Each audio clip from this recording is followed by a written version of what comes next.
Welcome to Total Retail Talks, your podcast channel for retail knowledge. Hello, retail professionals, and welcome to episode 17 of Total Retail Talks. I'm Joe Keenan, executive editor of Total Retail. Today I'm joined by Rich Bergson, the CEO of Wine.com, a San Francisco-based online wine retailer. We're going to be discussing how the launch of a new mobile site is impacting Wine.com's business. Thanks for joining me, Rich. Great to be here.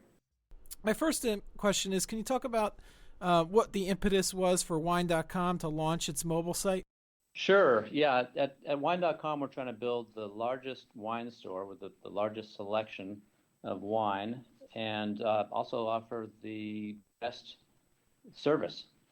And so the mobile site's really a part of that service where mobile is convenient for customers, and we basically put the world's largest wine store in your pocket. Okay. Can you tell us a little bit about how your customers are behaving on the mobile site versus your desktop site? Do you see a lot of similarities? Is there differences in how they're interacting with the mobile site? Yeah, it's really quite different. The use case for mobile appears to be looking up wine Saturday night and Friday night at dinner time.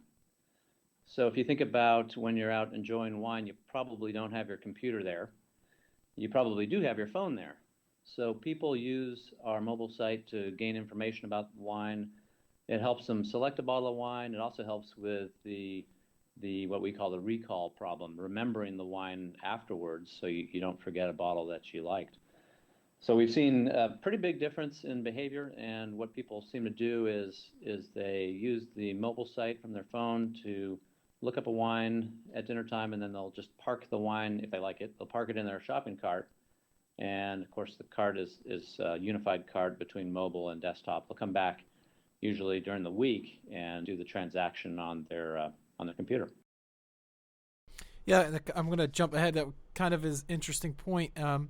So do you find that the mobile site is then more of a research tool for your customers and they're not necessarily looking to make purchases on the site? And is that kind of what you're gearing, how you're delivering content on the mobile site? Or is it, in your hopes, something that can be both a tool that customers can use for research and also make purchases?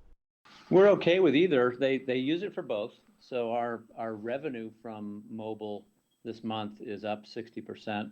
Over last year, the same month, month to date, November so far. We launched the new site in the first part of the month. So we think they are using it and converting higher and actually buying the wine.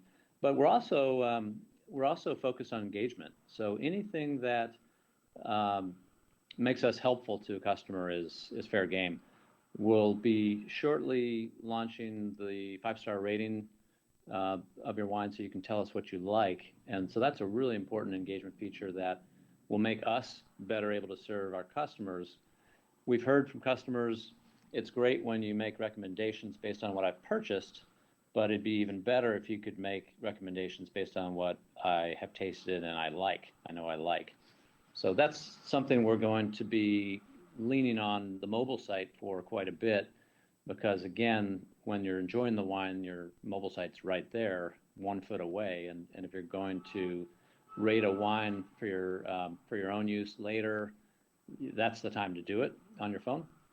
And then we're going to use that information to be more relevant to you in what we serve you on our site, and also what we would email you about. Kind of following up on that service angle, can you tell us a little about Wine.com's live chat sommelier service? It was I saw that in the press release on the mobile site and found that interesting.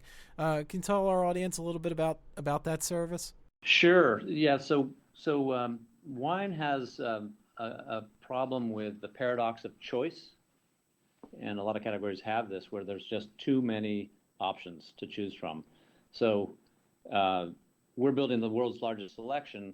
That is great, but it also can be confusing. So we added live chat wine experts a little over a year ago now, and we've been ramping that up as we've gotten more and more positive feedback.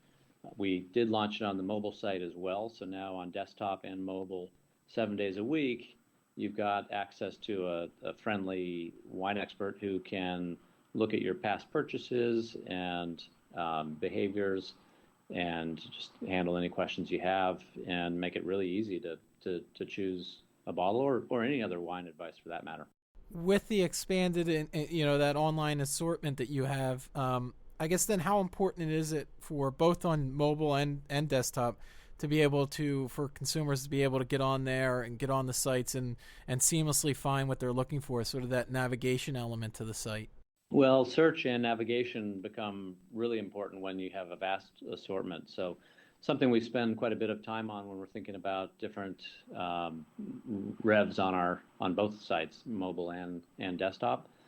And then if you just don't have time and you want a quick, some quick advice, you can just, I use this all the time. I chat in and I mention a bottle that I've had recently that I really liked, and I'll ask for bottles, similar wines, and I'll get a recommendation. They'll tell me why they made that recommendation, and I'll even just say, well, why don't you go ahead and send me 3 of those, and since they have my information on file, they can just place the order for me.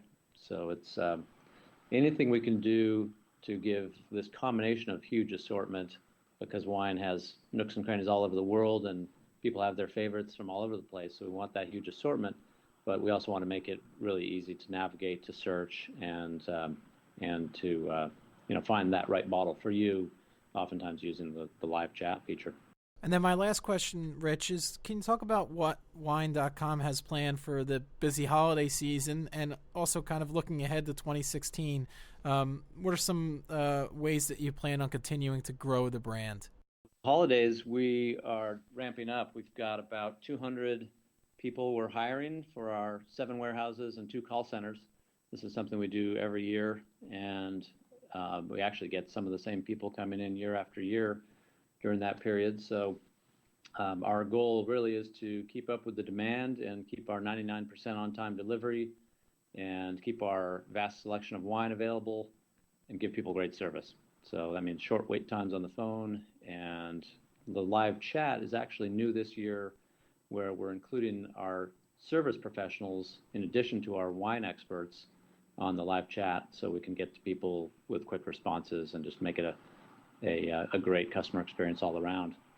Then after the holidays, we're going to just continue to innovate. So that means pushing on the wine selection more, pushing on the convenience, ramping the live chat beyond the 7 days to more hours of the day, eventually 24/7, and then continuing to innovate on the product itself, the customer experience on both websites. So better search, better nav, and once we have, as I mentioned, we're launching the 5-star ratings on mobile. So once we have a data set around that where people are engaged in that way, we'll be pushing on the personalized recommendation engine. We've done this for many years with different methods, and we think there's more room to be more relevant to people and to really take from this assortment of wine, 10,000 wines. We do know quite a bit about our customers' preferences, and when we have a good sense for what your tastes are, we really can whittle that 10,000 wines down to a narrow set that's highly relevant for you, and we think that would be really exciting for people to have. Great. Well, I want to take this opportunity to thank Rich Bergsund of Wine.com for his time, giving us some great insight into his business. I also want to thank our audience for listening to this edition of Total Retail Talks. Please check out our podcast channel page, mytotalretail.com/podcast for show notes. Total Retail Talks is available on iTunes and Stitcher. Lastly, please follow us on Twitter at MyTotalRetail or on Facebook at facebook.com/MyTotalRetail. Thanks, and I look forward to you joining us on the next episode of Total Retail Talks.